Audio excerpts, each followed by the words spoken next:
Okay, people, if you want to be in the short-term rental business, let me show you some of the nasty sides of this ball game that we play here. Welcome to Goswick Lane, and this is the real deal when it comes to owning short-term rentals.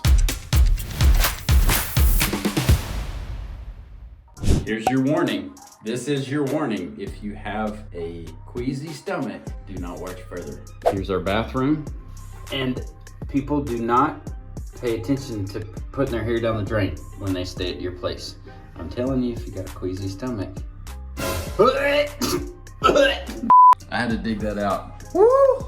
It makes my glands salivate, okay? That's the not pretty side. Now you can hire somebody to do that. Spend 75 to 100 bucks for them just to come to a call out, and that's not, that's a cheap call out. Or you can do some of this stuff yourself. So make your mind up if you want to be a part of this or not. Signing out. Remember, love God, love others, and let your work reflect that. We'll catch you on the next one.